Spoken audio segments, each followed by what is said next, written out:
Excelentíssimo senhor presidente da Federação Espírita do Rio Grande do Sul, meu querido irmão, coordenador da União Espírita de Rio Grande, nas pessoas de quem cumprimento todos os outros diretores federativos. Senhoras, senhores, meus amigos, minhas amigas, caros internautas que nos acompanham pela mídia digital, nossos votos cordiais de muita paz. Em um momento que ficou registrado na história da Sociedade Espírita de Paris, o ínclito codificador Allan Kardec ouviu de um frequentador habitual que alguns séculos antes, o monge agostiniano Martinho Lutero havia confessado a amigos que tiveram um sonho singular à noite. Desenvolvendo o movimento a partir da contestação apresentada no portal da igreja de Wittenberg, na Alemanha, o monge se tornara persona non grata para a própria igreja católica. Ele que visitara Roma e presenciara que o Papa, vivendo no fastígio do Vaticano, numa verdadeira vivência anticristã, se permitia o luxo em Castel Gandolfo e na Basílica de São Pedro, enfeitada pelos afrescos de Miguel Ângelo. Mas lá fora, a miséria de Roma, seja nas catacumbas de São Calixto, ou nas ruas pobres, perto do Coliseu, meretrizes e mendigos, vadios e despossuídos, suplicavam à míngua o farelo de pão. Ele, então, desencadeara o movimento de renovação da sua igreja romana, propondo que a igreja revisasse os seus próprios códigos e voltasse à simplicidade daquele que um dia não tivera uma pedra onde repousar a cabeça. Enquanto as cobras possuem tocas, as feras possuem ninhos, ele não tivera onde deitar a cabeça dolorida após as refreigas com as misérias humanas. Mas numa noite, em regressando ao tugúrio onde se recolhia, Martinho Lutero viu-se projetado do corpo em um sono profundo e foi levado a uma região de infinita beleza, grama verde, árvores vetustas, pomares fartos de frutos, casinhas pintadas de branco ao sopé de uma montanha. Uma cascata imponente que descia da rocha nua, despencando em filetes brancos que esmaeciam na queda d'água. Tudo respirava beleza. A felicidade estava estampada no rosto de cada um daqueles moradores. E tão inebriado ficou por aquele ambiente que Martinho Lutero, seguido de um anjo ao lado, perguntou: mas isso aqui é o céu, né? Isso aqui é o céu. Fartura, beleza, alegria. Vejo todos em profunda harmonia nessa vila. Aqui é o céu? É, respondeu o anjo. Então aqui vivem os católicos? Não. aqui não tem nenhum católico romano. Ué, então essa harmonia deve ser derivada dos que estão pensando diferente da igreja, os protestantes, calvinistas. Não, Lutero, aqui não tem nem protestantes, nem calvinistas. Então esse povo tão feliz é tudo muçulmano, adoradores de Alá. Aqui não há os que examinam as páginas do Alcorão. Então esse povo, nessa felicidade que embriaga e me contagia, são todos judeus. Também não, Lutero. Os admiradores de Moisés e do Torá estão em outras regiões. Mas qual é a religião desse povo? Que felicidade é essa que eu não encontro na terra? Aqui não tem ninguém que possua religião, Lutero. Essas pessoas possuem religiosidade nas almas. Aqui vivem em harmonia porque todos respeitam a lei e edificaram-na internamente, de modo a viverem a vida como melhor lhes pareça, concedendo aos outros que vivam a vida como melhor lhes convenha. Da harmonia de uma convivência tranquila, sem embates ideológicos, o derivado é essa comunidade ao sopé da montanha, onde uma nesga do céu fez morada. Martinho Lutero se viu projetado no corpo e naquele castelo que o imperador da Saxônia lhe havia emprestado para aqueles dias de embates difíceis, ele desperta suarento. Acende algumas velas para clarear, se percebe ofegante, e escreverá uma carta a um amigo dizendo: preciso fazer algumas reformas na reforma. O professor Rivail, Allan Kardec, mais tarde o codificador, ouvira aquele sonho e seguiu para casa pensativo. Amélie Baudet se recolhera e o venerando discípulo de Pestalozzi se permitira ficar no gabinete à luz de velas, adentrando-se à madrugada. Aproximou-se da janela, contemplou o céu plúmbeo de Paris, retornou à mesa, findou os seus trabalhos e recolheu-se ao leito onde a companheira já estava adormecida.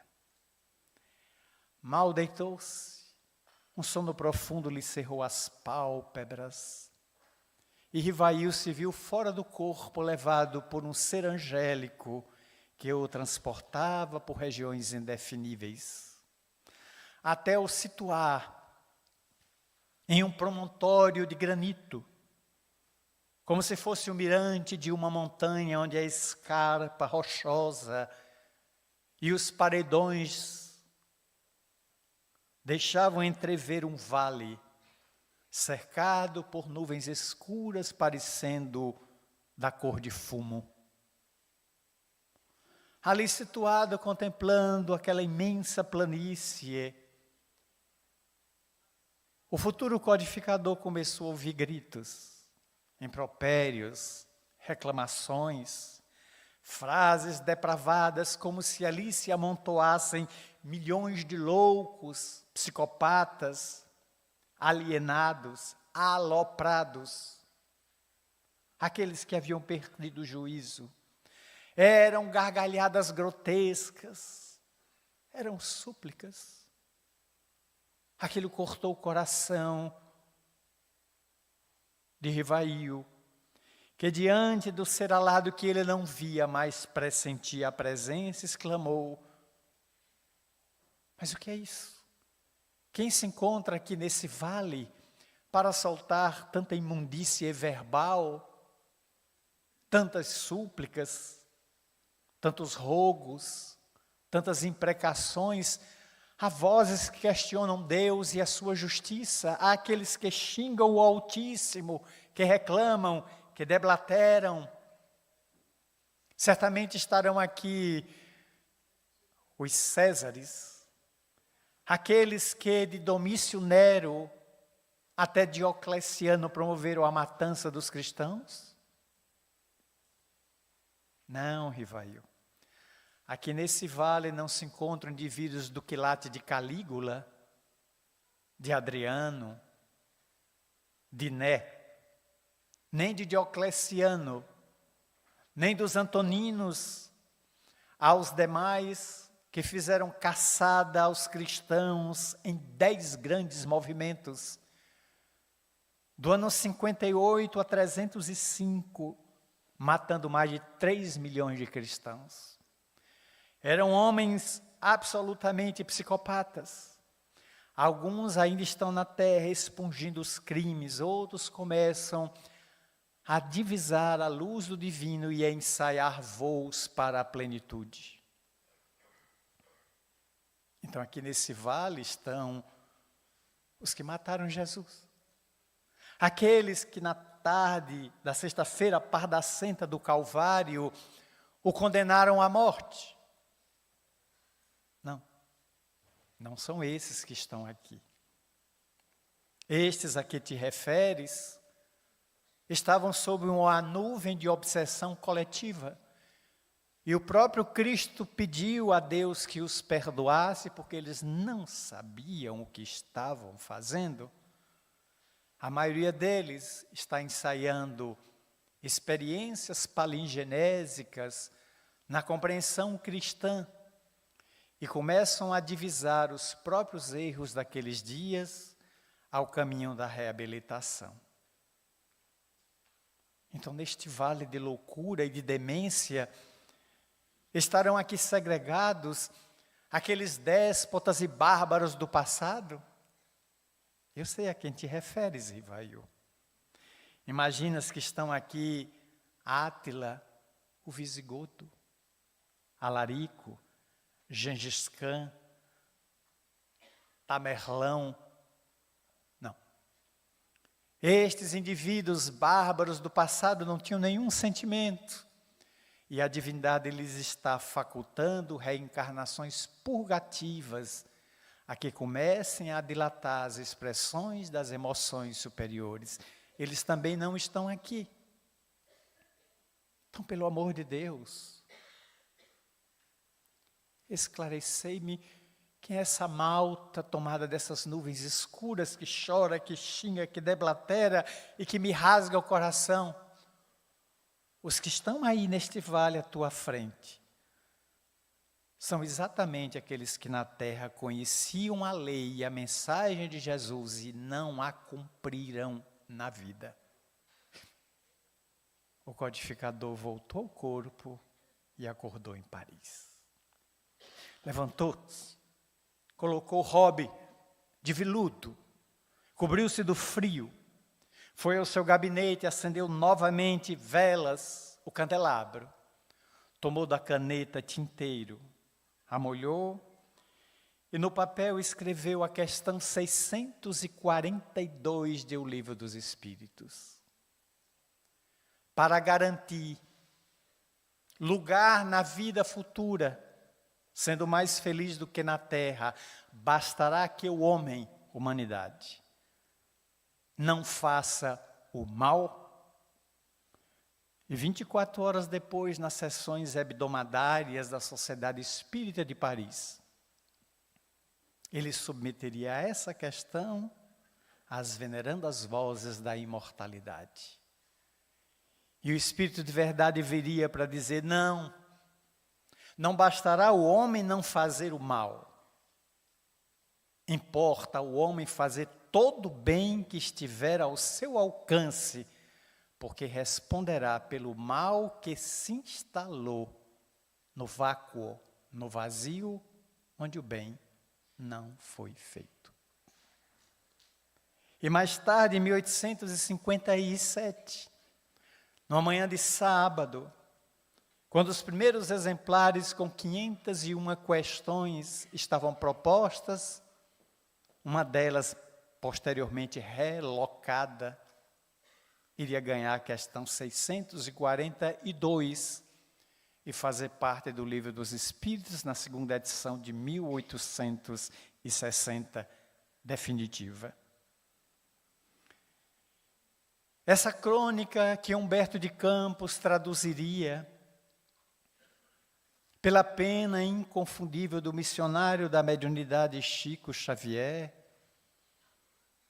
começa a evidenciar ainda o abismo das criaturas humanas, o que toma conta das criaturas humanas no tocante ao entendimento das leis, onde mergulhados no corpo, ansiamos de que as leis humanas sejam invariavelmente cumpridas pelo outro, atendendo-nos aos caprichos e às ambições desmedidas. Aos amigos, tudo. Aos inimigos, os rigores da lei. Ditado de um político baiano, muito conhecido na história. Ele, que teve ocasião de afirmar de que o judiciário brasileiro, o judiciário da Bahia não precisava de controle. Ele era o controle do judiciário da Bahia, e ficou famoso por essa frase. De certa maneira, é um reflexo ainda daqueles que buscam nos códigos terrenos a satisfação de quando os seus desejos são turbados, quando as suas posses são invadidas, ou quando há qualquer clima de ameaça contra a minha integridade material ou física. Do outro lado, a lei divina, que o judeu dirá que está no Torá, que o muçulmano afirmará estar no Corão, que o cristão dirá estar na Bíblia, os orientais dirão no Mahabharata, no Zen Avesta, no Bhagavad Gita, e em livros sagrados como o livro dos mortos dos egípcios, do povo etrusco, dos babilônicos, dos assírios, conforme a civilização. E todo o livro é somente um punhado de escritos em páginas mortas. Valioso pela essência e pelo conteúdo, mas é livro. Quem foi que o sagrou? A editora? O autor daqueles textos? Mas foram tantos autores? Por isso mesmo, a Terra está cheia de tribunais, de fóruns, onde os indivíduos no corpo e fora dele buscam a justiça, tentando reparação e até indenização daquelas tentativas de violentar as nossas posses e as nossas propriedades.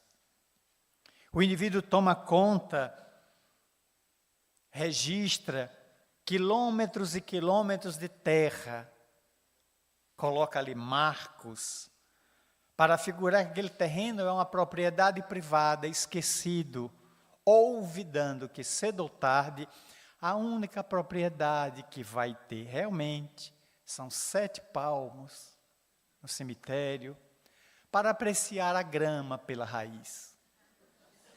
É onde o indivíduo deita-se, e é a garantia que dali não vai mais sair. Porque o cemitério é sempre o dormitório, onde quem está lá dentro não pode evadir-se, quem está fora está doido para nunca entrar. Mas é fatalidade do carro físico que tem prazo de validade.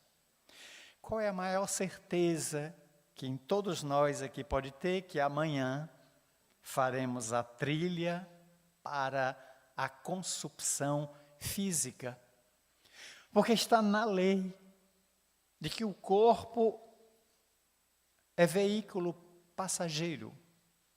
Aliás, tudo na terra é passageiro menos o cobrador e o motorista. O resto passa rapidamente. E por mais que os corpos hoje sobrevivam mais do que era em 1900, quando o IBGE registra que a sobrevivência no Brasil, ou expectativa de vida, era de 45 anos de idade.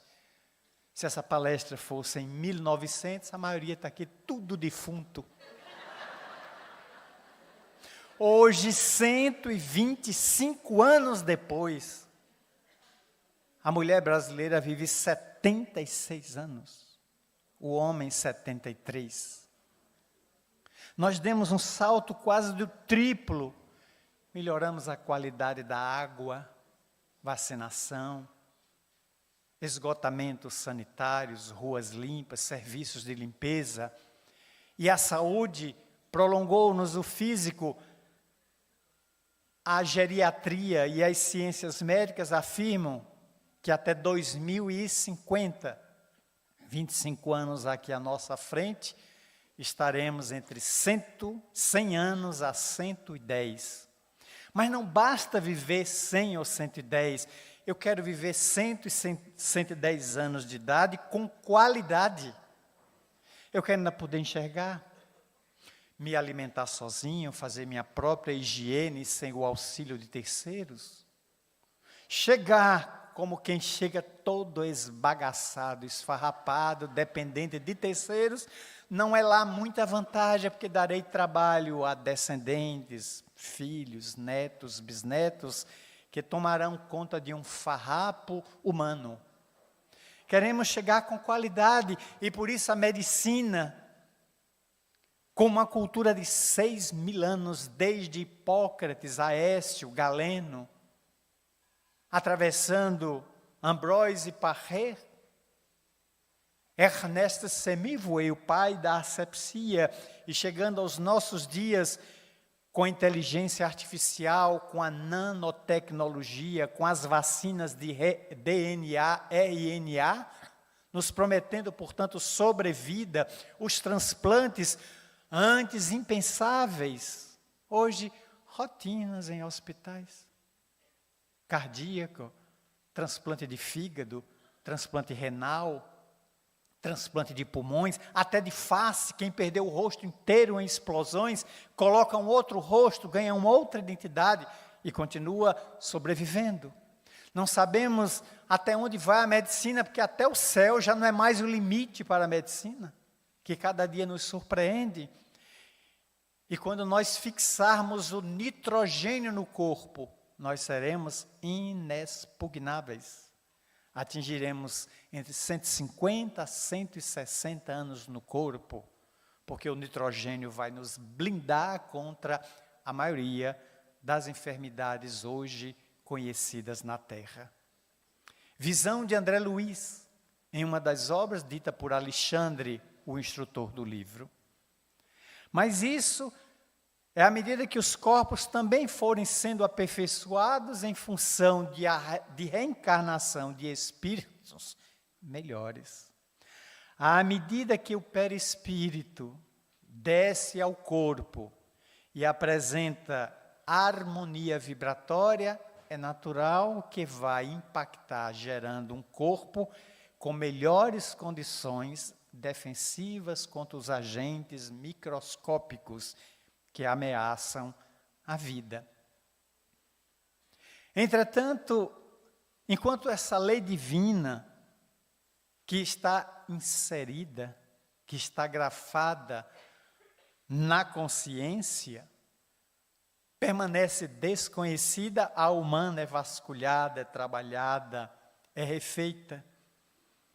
Nossa Constituição Federal, atualmente em vigor desde 5 de outubro de 1988, quando o deputado Ulisses Guimarães, cujo corpo se perdeu no mar no acidente de helicóptero que ele vitimou, ergueu aquele livro imenso e disse, naquele dia de êxtase no Congresso Nacional, está promulgada a Constituição Cidadã.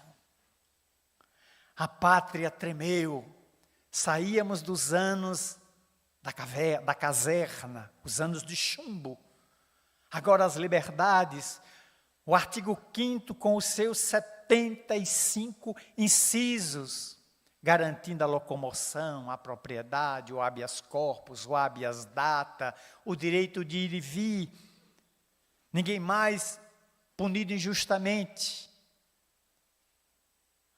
Mais de 35 anos depois, temos quase 120 emendas que a foram complementando, facilitando, por exemplo, como era pedir um telefone 40 anos atrás. Se ligava para a companhia telefônica estatal. Eu preciso de um telefone físico, fixo, em casa. Era anotado. Os anos se passavam, as décadas se passavam, até que quando se anunciava a segunda vinda de Jesus à terra, a companhia dizia, estou indo instalar o telefone na véspera. Aí o telefone físico, fixo, chegava em casa. Com a flexibilização, companhias particulares passaram a instalar telefone em anos, meses, semanas, dias. Hoje ninguém quer telefone fixo em casa. Eu vou na loja e saio falando com o mundo, num aparelho que carrego no bolso. Cada dia equipamentos que a gente usa 20% e desconhece 80% das funções desses microcomputadores portáteis. A empresa Meta nos Estados Unidos tem nas mãos hoje 3 bilhões e 700 milhões de usuários do Facebook, Instagram e WhatsApp. E quem não está nestas redes já desencarnou e não sabe. Porque está fora do mundo, está fora da mídia, está fora da informação, fica alienado, não sabe de nada. Porque você não viu no Zap, você não viu no Face, você não viu no Insta. A gente reduz logo as letras. Então é preciso estar, as leis foram se adaptando, foram melhorando a fim de tornar tudo mais rápido, tudo mais vertiginosamente ligeiro. Internamente, nos olhamos no espelho e permanecemos desconhecidos de nós mesmos. Reações, comportamentos, condutas, e quando sobrevêm as mudanças drásticas, a morte. Mas por quê? Eu que fui agente funerário, aos 15 anos de idade, 16, vendendo caixão de defunto de porta em porta, com plano, levava o plano e o bloquinho para cobrar daquelas pessoas que tinham feito o plano funerário A, B e C. Percebia como é que as pessoas lidavam com a morte de casa em casa. Gente que me recebeu disse, eu quero fazer um plano A. É o caixão de madeira, o mais caro. Eu quero C, aquele mais popular. Acertávamos tudo. Meu filho, me dizia aquela senhora, dona de um terreiro de candomblé. Qual é a maior certeza da vida? Você é tão jovem, eu tenho idade de ser sua avó. Eu já estou praticamente com o pé na cova. Não é melhor eu fazer logo um plano, porque amanhã bato as botas. Minha família não tem o trabalho de comprar um caixão, já estará quase pago. É a maior certeza. Você já esteve num terreiro de candomblé? Eu digo, não, é a primeira vez que eu estou vindo. Olha, minha vizinha aqui, acho que ela quer fazer plano, procure ela. Cobrei daquela senhora, fiz o plano, fui para a vizinha. Pois não, essa senhora que mora aqui do lado indicou que a senhora teria interesse num plano funerário, eu sou da funerária Cristo Rei. Não, não tenho nenhum interesse, não, senhor. O senhor me dê licença, bateu a porta na minha cara. Eu passei para outra casa. E quais são os planos da funerária? Eu disse, a funerária tem 2 planos. O caixão é a prazo, a morte é à vista. Vendi horrores. Muita gente comprou. E o que é melhor, em um ano vendendo caixão, eu nunca tive uma reclamação de um cliente. Nunca ninguém voltou para protestar contra o produto. Eu achei fantástico, é tiro e queda. Vendeu, está muito bem vendido, cliente bem atendido. Há alguns anos indo para o Vale do Jiquiriçá, uma região a 250 quilômetros de Salvador, eu precisava chegar a Mutuípe, a cidade, primeira vez, de carro, sozinho. Parei em uma mercearia, comprei uma água mineral, pedi informação, eu estou indo ali. Mutuípe está aqui, senhor, 40 quilômetros eu estou em Mutuípe. Pois não, muito obrigado. Passou um carro de uma funerária fazendo uma propaganda que eu achei deliciosa. Funerária Santa Luzia, a sua morte é a nossa alegria. Mas eu achei aquele tão romântico, eu digo, meu Deus, que propaganda fantástica. A gente vai desmistificando a morte. Lei de destruição. Tudo que aparece na forma tem que se dissolver para se reorganizar sob outro prisma. Morre o gelo, vira água. O sol ou o calor bate na água, vira vapor. Sobe e vai para a nuvem condensa, devolve água, bate o frio e vira gelo. Ela está sempre gravitando de uma forma para outra, mantendo a sua essência de H2O, 2 moléculas de oxigênio, de hidrogênio para uma de oxigênio, que a gente está bebendo, que a gente está respirando, que está circulando em nosso corpo, um corpo constituído de 5,5 litros de sangue, 206 ossos, 150 quilômetros de artérias e vasos, 450 mil fios de cabelo, 5 milhões de glândulas sudoríparas em 1 centímetro de pele, 60 trilhões de células, 100 bilhões de neurônios. Quem tiver dúvida, comece a contar. E de repente um ateroma, um coágulo, um vaso entupido e o gigante de 1,90 m tomba. E a essência continua vivendo. Porque a doutrina conseguiu provar à sociedade, e hoje a tanatologia, a parapsicologia, a metapsíquica, a psicotrônica, a psicobiofísica, as ciências que se encarregam de investigar o transcendente, já confirmaram que a vida não se encerra não começa no berço, nem se encerra no túmulo, são apenas portais, um dando entrada na vida física e o outro dando saída, porque a vida é única. Mas as existências corporais são diversas.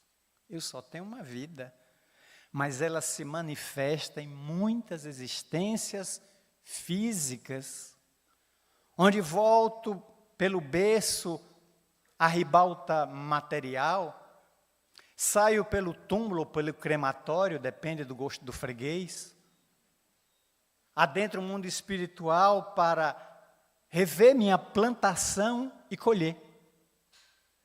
E depois retorno sob as injunções das minhas ações nobres ou dos meus escândalos para o resgate necessário, porque deverei permanecer na escola da vida o tempo necessário até adquirir o diploma ou voucher para me candidatar à universidade da plenitude. As leis, portanto, divinas devem ser trabalhadas, e por que as religiões negaram isso?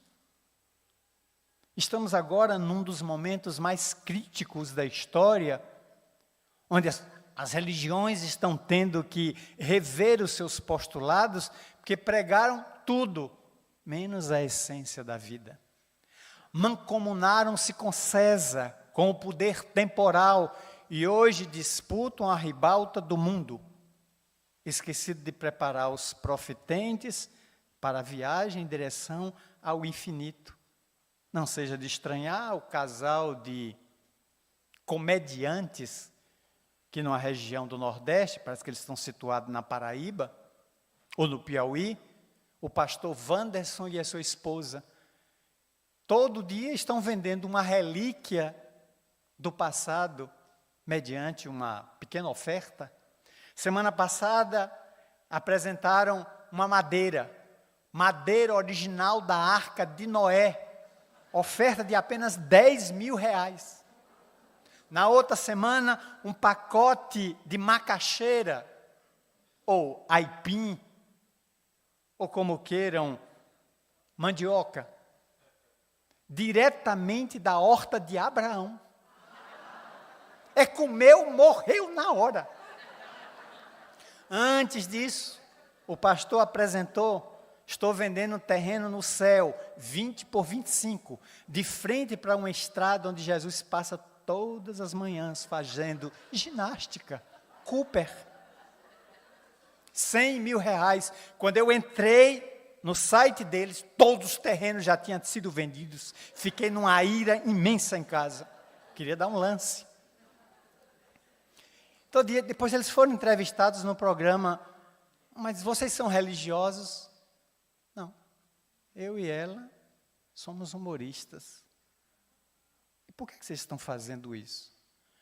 Porque a religião está tão barateada que a gente resolveu ser youtuber, brincar com a religião e dizer que estamos vendendo. Outro dia abriram um guarda-chuva quebrado.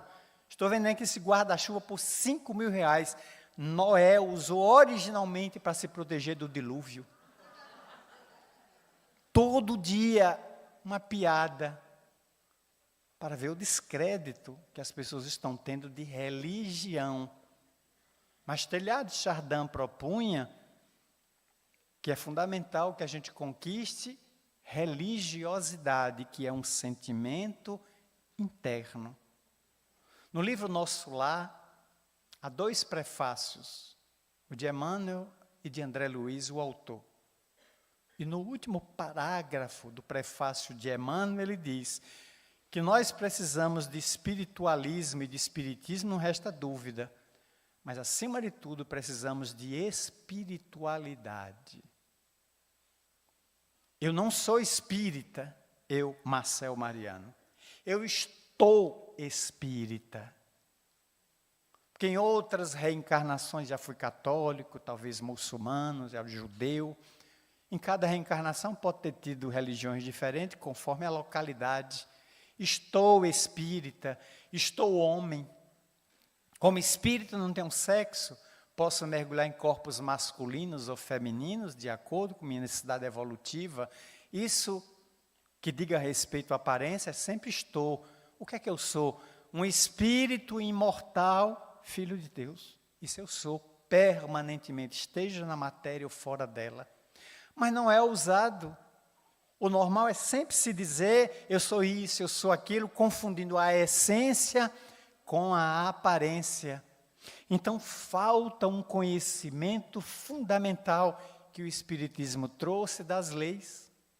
Aqui homenageado neste seminário da cidade de Rio Grande, homenageando a obra O Céu e o Inferno, que acaba de completar 160 anos no mês de agosto, quando de sua publicação, propondo uma releitura, porque em 1865, quando da sua publicação, a proposta de Kardec era desmitificar, desmistificar os conceitos das 4 regiões, além do túmulo. Até então as pessoas estavam reféns de um céu que parece um cárcere privado. O virtuoso, bom, o nobre entra e não pode sair para ajudar a miséria dos que estão nas regiões do inferno. O fiscal da porta é São Pedro, que era pescador, agora virou chaveiro. Estou suspeitando que ele fez um curso no Senai. Mudou de profissão. Deixa entrar, depois tranca a porta do céu. E eu fico lá com pessoas iguais a mim, virtuosas, nobres e boas. Mas o que é que eu tenho que aprender com pessoas que fizeram o mesmo bem que eu fiz, o mesmo que os peixes fazem? Nada. Se eu voltar à porta e disser, São Pedro, abra minha porta, porque eu estou com a maioria de meus parentes no inferno. Não pode, meu filho. Quem sobe não desce, e quem desce não sobe. Então, onde é que esse elevador está quebrado? Eu quero consertar. Não, você não pode ir lá não. Mas o que eu vou fazer nesse céu estanque? Você vai passar o resto da eternidade rindo, sorrindo, ouvindo música clássica ou canto gregoriano. Mas São Pedro, cadê a turma do axé, do pagode, do samba, do chorinho, da música baiana? Está tudo lá embaixo na concorrência, meu filho. Aqui só Mozart, Beethoven, Tchaikovsky, Bizet, Luigi Boccherini. A vida eterna ouvindo música clássica é de matar de novo. Ninguém aguenta. Se desço para a concorrência, a labareda, o inferno, as caldeiras de azeite, por isso está faltando dendê, as caldeiras tudo cheias, e o povo lá queimando, pagando eternamente por um delito. Mas que justiça divina é essa? Que diante do indivíduo que na terra furtou um galeto assado de uma televisão de cachorro, para alimentar os parentes, os filhos, vai pegar o inferno eterno? Que desproporcionalidade. Aqui na terra, um homicídio no Brasil só pega 30 anos de cadeia, máximo, 12 mínimo. Não seria a hora de Deus vir tomar um curso com Celso Delmanto? Ou Nelson Hungria, o grande penalista brasileiro? Porque o nosso direito é mais misericordioso do que o de Deus. Não é porque Deus tenha feito o homem à sua imagem e semelhança, é porque o homem fez Deus à sua imagem e semelhança. Então Deus tem caprichos, Deus tem ira, Deus tem defeitos. Voltamos à mitologia, onde os deuses parece que eram reflexo das criaturas humanas. Não. Está tudo invertido, está tudo contrário. Perdemos a noção do que seja real. Por isso, ninguém vai para o inferno, essa zona fechada que não permite ninguém se redimir, nem para o purgatório, porque a gente já está no purgatório, nem para o limbo, para onde iam as crianças, os psicopatas, os loucos e os índios. O limbo foi fechado, as crianças entregues ao juizado de menores, os índios estão sob a tutela da FUNAI, e os psicopatas estão em casa de saúde mental. Fecho o limbo.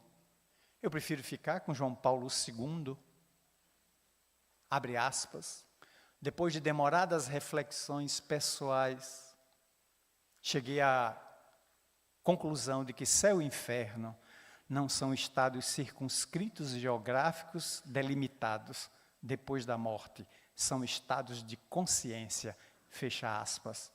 João Paulo II, Papa polonês, 26 anos de pontificado, que declarou isso na Praça de São Pedro, na frente de 40 mil católicos, 10 anos depois de ser eleito Papa. Não guardo qualquer dúvida hoje, João Paulo II, para dizer isso, quando disse, estava lendo Kardec escondido no Vaticano. E chegou às mesmas conclusões que o codificador chegou, para nos apontar de que as leis de Deus não são punitivas. Deus não distribui nem chocolate, nem sonho de valsa, nem ouro branco para quem acerta o caminho. E nem paulada, nem chicote para quem erra. Deus estabeleceu nas suas leis resultados e consequências, nada mais. Nem prêmio, nem castigo. Não sou premiado pelo acerto, que é um dever, nem sou punido pelo erro, que é derivado da minha ignorância, por não saber. A divindade me corrige com amor, com educação e me impulsiona. Porque só tem uma coisa que eu estou condenado. Eu estou condenado por Deus à perfeição. Ele me condenou, Ele não me deu alternativa nem de parar definitivamente e não me deu alternativa de retroagir. Você é um rio, você não vai remontar mais a sua nascente. Nasceu na Serra da Canastra, Rio São Francisco. Você vai se entregar em Penedo, em Alagoas, ao mar. Ponto final. A fatalidade do rio é atingir o oceano. Atingiu, cumpriu sua meta. A nossa é atingir a perfeição relativa, porque a perfeição não é um fim. A perfeição é uma tendência. Tendemos para a perfeição, sem nunca atingi-la na integralidade, porque a totalidade da perfeição é atributo divino. Teremos sempre a perfeição relativa, em níveis inconcebíveis. Se Jesus é o governador espiritual da terra, conforme proposta de Leon Denis, se Jesus é o governador espiritual do sistema solar, conforme a proposta de Emmanuel e a Caminho da Luz, a divergência, que para mim pouco importa, importa que o homem já está em condição de governador. Se Jesus governa a terra, quem é que governa o sistema solar? É provável que nosso pensamento seja um espírito superior a Jesus, porque a responsabilidade é maior. Mas nosso sistema solar é um conjunto de uma estrelinha de quinta grandeza, que transforma 400 milhões de toneladas de massa em energia em um segundo. E é 1.300.000 vezes maior do que a Terra. Iluminando 8 planetas. Plutão foi desmoralizado, não é mais planeta. 8 filhos e um bastardo. Um subversivo.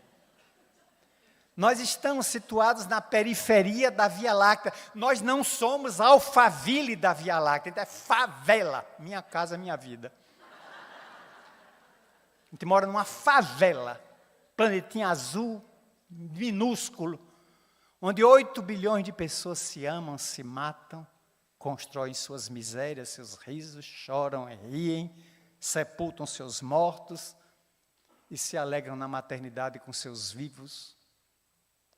A questão não é minha, a frase é de Carl Sagan, o astrônomo norte-americano. O pálido ponto azul, que ele analisou. É aqui o nosso terreno de experiências evolutivas. Quem é o governador da Via Láctea? Deve ser uma entidade bem maior em evolução do que Jesus, porque sua responsabilidade é sobre 200 bilhões de estrelas. E se cada estrela tiver 5 planetas, só 5, só na Via Láctea, nós temos aproximadamente 1 trilhão de planetas.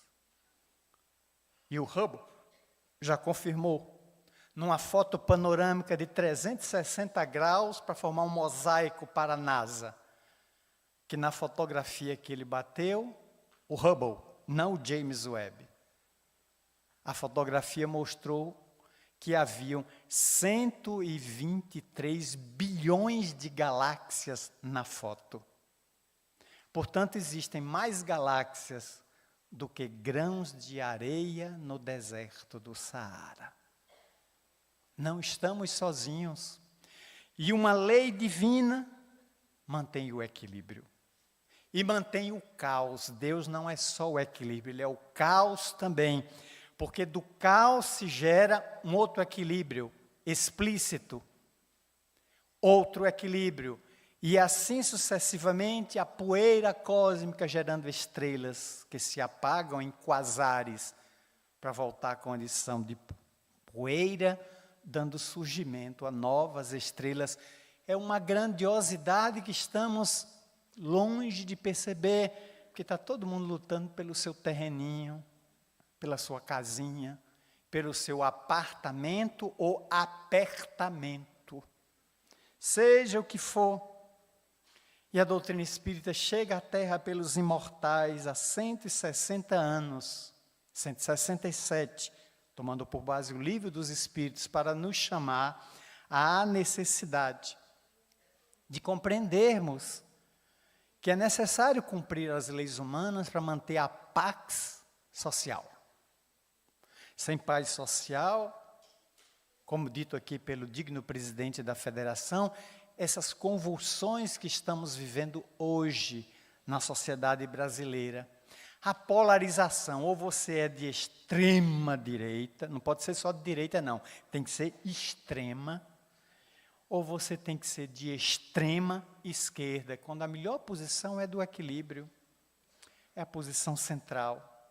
É possível conviver com diferentes flores tão diferentes, estão vivendo juntas no mesmo canteiro e ninguém está molestando uma a outra.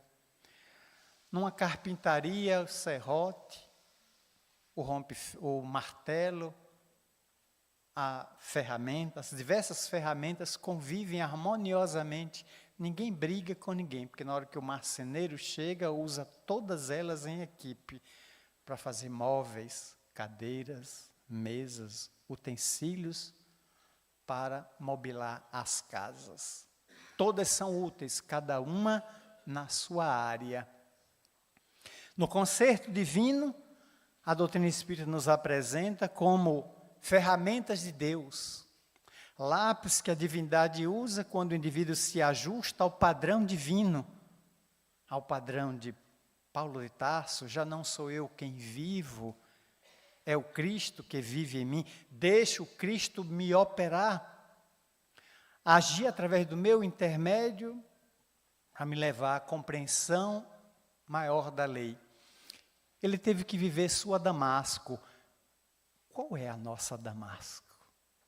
Em que momento deveremos nos encontrar diante de uma cidade, criando a perseguição, anátema, contra os que pensam contrário, e a divindade me derrubar do meu pangaré, do meu jegue, do meu jumento de impetuosidade, para dizer: ô Saulo, Saulo, Saulo, por que me persegues?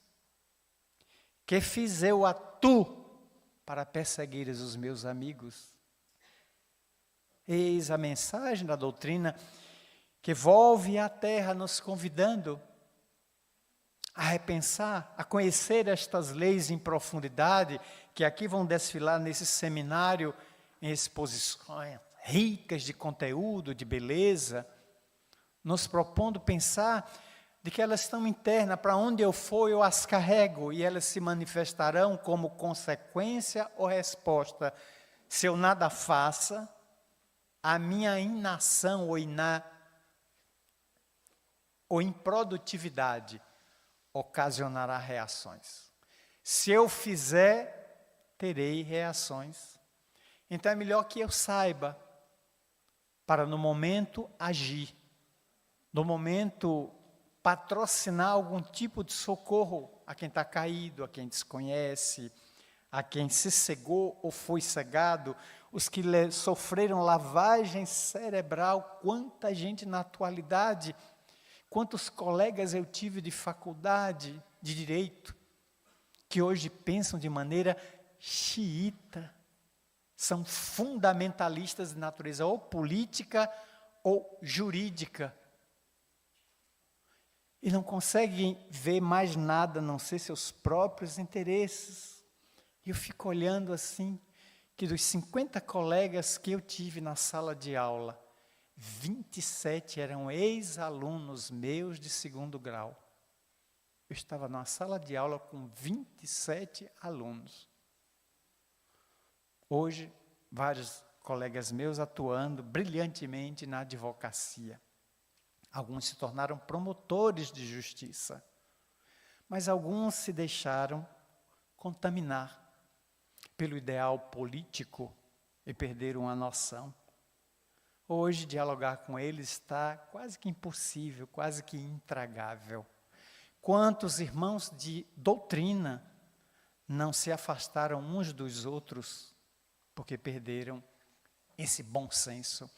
A doutrina espírita é o antídoto contra o radicalismo. Conviver com todos, mas nem sempre pensar como todos. Aceitar todo mundo como todo mundo é, mas eu me permito ser como eu sou. Técnica de bom senso. Saber que carrego as leis na intimidade. E somente eu vou responder por elas. Ninguém em meu lugar. A vida me cobrará internamente o que eu faça e o que eu venha deixar de fazer, como no sonho de Lutero, como no sonho de Kardec, que gerou a questão 642, hoje deu o livro dos Espíritos. Enquanto estivermos a caminho, o bem sempre. Qualquer inquietação, silêncio. Estamos num momento em que o mundo está cheio de cursos de oratória. Não encontrei nenhum curso de escutatória. Está todo mundo querendo falar. Quase ninguém está se dispondo a ouvir. Porque a sociedade ansiosa. Os primeiros homens que vieram à Terra constituíram o Paleolítico, o homem da pedra lascada. Depois vieram os homens e as mulheres do Neolítico, os homens da pedra polida. Agora estamos na terceira leva de homens e mulheres do Ansiolítico. É o homem e a mulher lascado. Só dorme anestesiado, drogado, por causa da ansiedade, a preocupação, amanhã. Se está preso no ontem, é depressivo. Se está refém do amanhã, é ansioso. Se é refém na atualidade, é estressado. Ninguém escapa. Como desacelerar essa vida louca que estamos levando? A figura de Jesus se avulta aos nossos olhos como modelo e guia. A serenidade que transparece dele. 2000 anos aguardando pela redenção dessa criatura humana. E ele não perde a esperança. Missionários descem o seu nome. Muitos acertam, outros fracassam. E ele continua reverdecendo a terra. Eu posso pisar em sementes, elas se enterram no solo e na primavera seguinte elas brotam. Por isso, seja para nós o grito de esperança permanente, porque a vida se renova a cada noite. Não há forças que possam deter a chegada de um novo amanhecer. Por isso a bênção de encontrar esta doutrina nas nossas vidas, onde possamos afirmar em coro de prece: louvado sejas, Senhor, na glória do lar celeste, pelos bens que nos trouxeste no Evangelho Redentor, na tarefa renovada, que o teu olhar nos consente.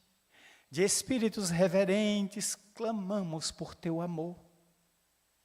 Pobres, miseráveis cegos que fugimos, da luz a que nos elevas, nossa oração rompe, rasga as trevas, escuta-nos, Mestre, vem. Retifica-nos o passo, nessa estrada corrigida, e sustenta-nos a vida da força do eterno bem. Dai-nos, Senhor, tuas bênçãos, que nos consola, que nos levanta, que a tua doutrina santa vibre pura, viva em nós. Faze, Senhor, que nós todos, na caminhada incessante, cada dia, cada instante, possamos escutar-te a voz. Ampara-nos a esperança, socorre-nos a pobreza, liberta nossa alma presa, refém do erro, da imperfeição, Mestre excelso da verdade, hoje e sempre em toda parte, ensina-nos a guardar-te no templo augusto, venerando e sacrossanto do próprio coração, Muito obrigado.